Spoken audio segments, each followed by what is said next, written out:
Hi guys, little lady here. Right, so today I'm going to do a stew. It's a beef bourguignon, I can't say that. And we're going to serve that with some lovely creamy celeriac mash. So I'll bring you down, I'll show you the ingredients that I've got. Right, so the first thing I've got is I had this lean diced beef. I've had it for a little while, it's been in the freezer, totally defrosted now. Some flour to coat it with, and some salt and pepper. Got some mushrooms. I have some smoked bacon, which I'm just going to chop up. I have some shallots. I've got 3 small bay leaves and some thyme. They're just out the garden, but you can use dried of both as well. I have 4 carrots. I have some red wine, and also be using some stock as well. And obviously my salt and my pepper. And for the celeriac mash, I've got some celeriac there. So that's a bit of butter, some cream to go with it, and I've got these extra fine beans which we're just going to have along with it. So the first thing I'm going to do is I'm going to prep the vegetables and get them out of the way, and then we can start cooking. Right, so I've done all of the vegetables and I'm going to use this pot. I've put the oven on at 140. This is going to cook for about 2.5 hours. And I've just cut up the streaky bacon there, and I'm just going to fry this off. I've popped a little bit of oil in there just to help it start off. And we're just going to fry this until it starts letting out all of its fat. And that's what we want. So I'll just let this crispen up a little bit, leach out all of its fat, and I'll be back. Right, so this bacon is now done. I'm just going to take it out.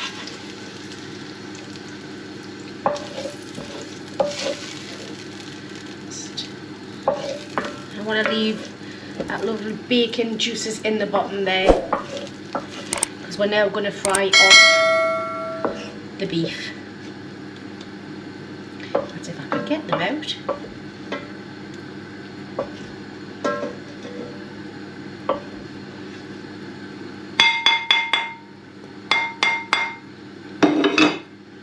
Right, I'm just going to pop that to one side. Now with the beef, all I did was I put some flour, some salt and some pepper in a bowl, and I'm just going to get these coated in that, and then we're going to fry these off, get a nice little bit of colour on. It's a myth what they say about sealing it off. Don't want too much on, but you still want it coated. We'll do this in 2 batches.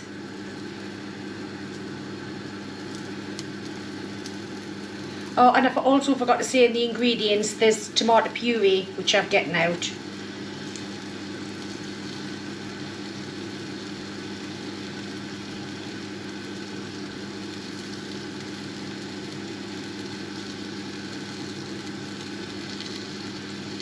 This will go pretty dark on the bottom of the pan, but don't worry, that's just all flavour.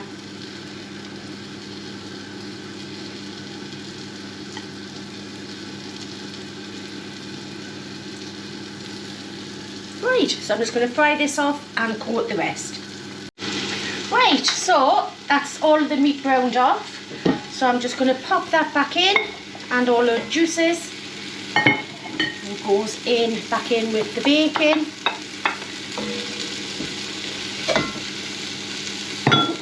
And I'm going to add in the shallots, which I've just peeled.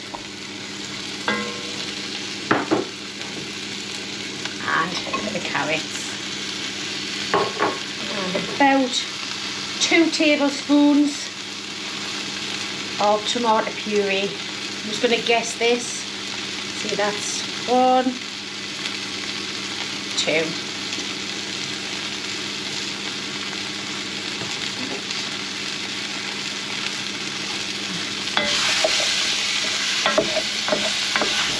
Let them all get coated with that.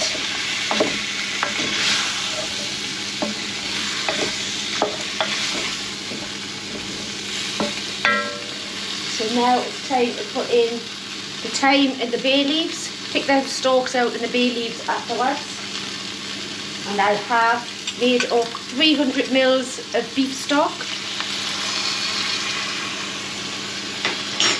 And I want 500 mils of red wine.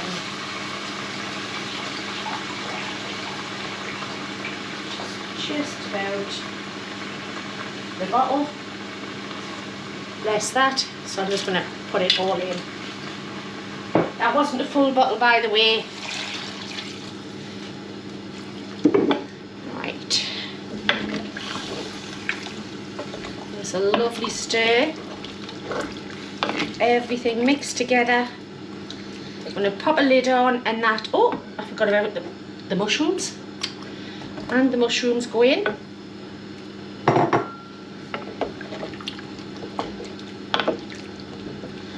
Like I say, I'm going to pop a lid on and put this into the oven for about 2 hours, and then I'll check it. If it needs any longer, I'll check the meat. If it needs any longer at all, I'll put it on for another 30 minutes. So I'm just going to get this straight into the oven now. Right, so I'm just going to deal with a celeriac, just the same as what you would do with a potato. I'm just going to get rid of this, all this bits at the bottom. We'll just peel it all the way around, chop it up and cook it just like a potato. Oh.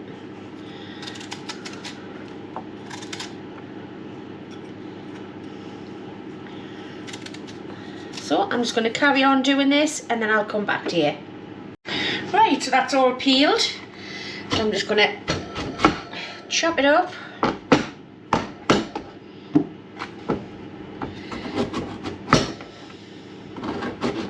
If you've never tried celeriac, give it a go. It's really tasty.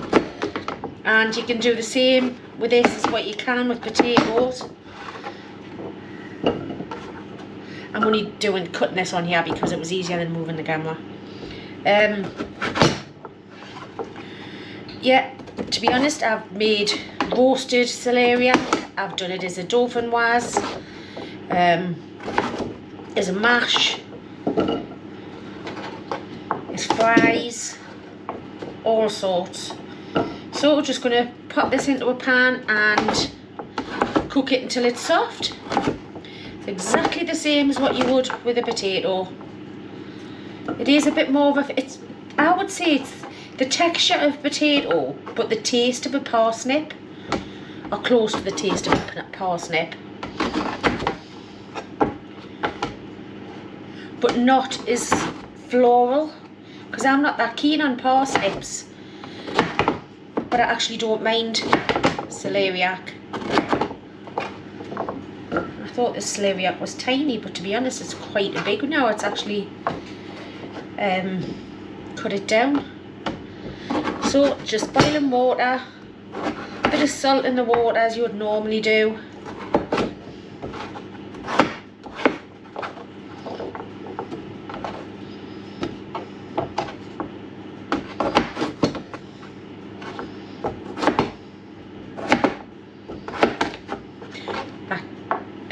Beef's smelling really nice. Right, so that's that done. And I have another pan here. And that is for the green beans. Let's get them in there, all prepared. They're already done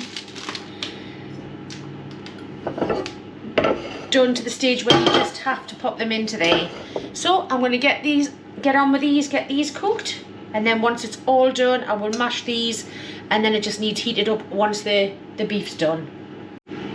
Right, so that's now cooked. I've just drained it, and I've just let it steam, just the same as you would do with a potato. And I'm just going to pop that back into there, and I have my masher ready. It does hold a little bit more water, so once this is mashed, I will I'll put the flame back on just low, just to get rid of some of this water out of it. But as you can see, it's no different to mashing a potato. Sorry about the noise.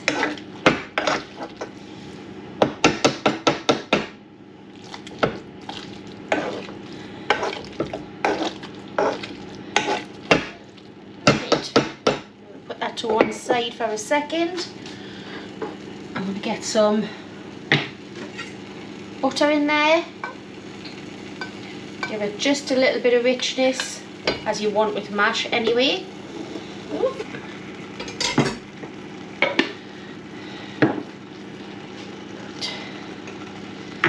Bit of salt. And same as mash, little bit of white pepper. And then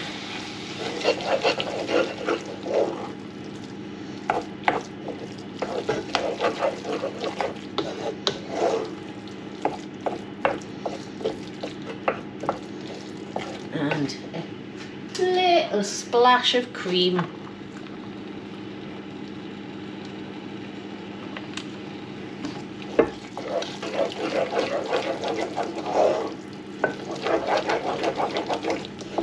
I mean, if you wanted that smoother, you could put it through a hand blender, a food processor. You're never going to get it as smooth as actual potato. But there's nothing stopping you going back through once again with the masher. As you can see, it is creamy.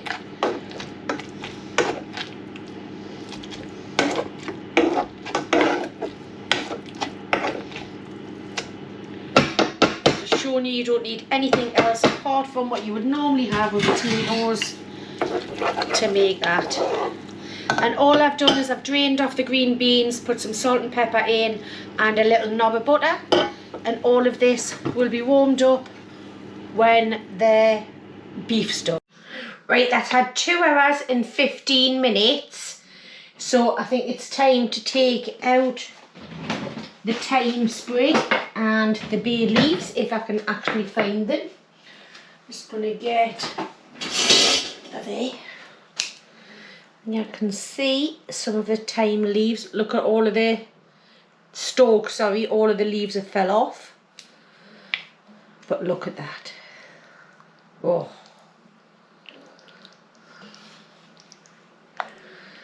That's just comfort. There's another leaf, stalk, sorry. I'm just going to go through. And another one.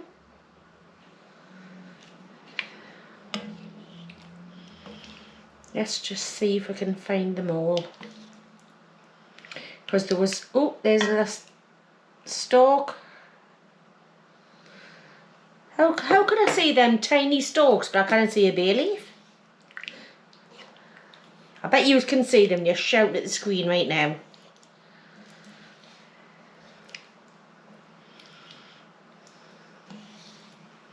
But I tell you what, this smells amazing.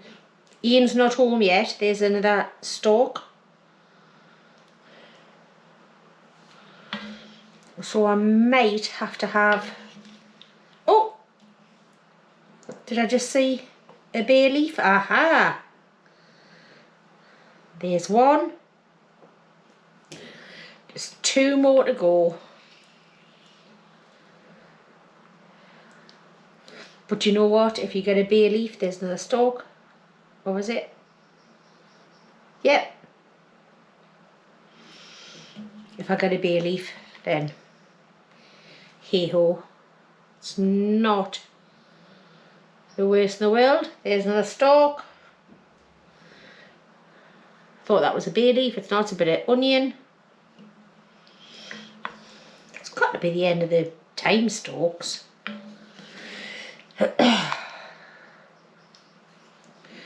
But you know what?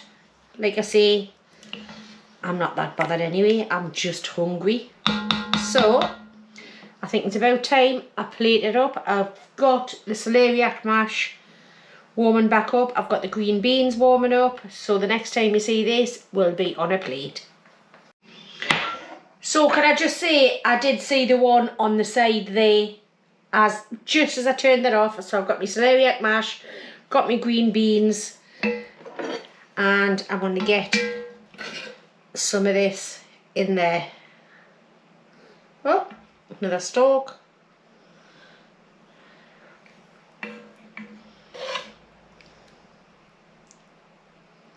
Oh, it smells amazing. I like a lot of gravy, so I'm going to do that.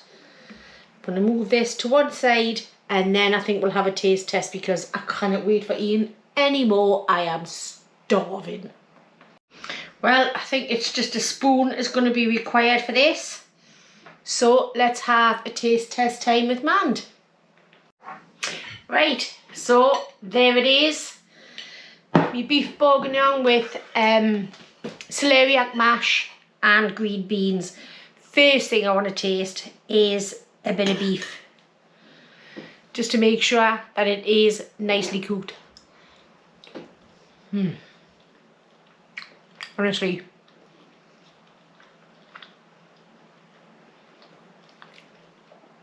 not even any teeth required. Celeriac mash, got it with some of the gravy.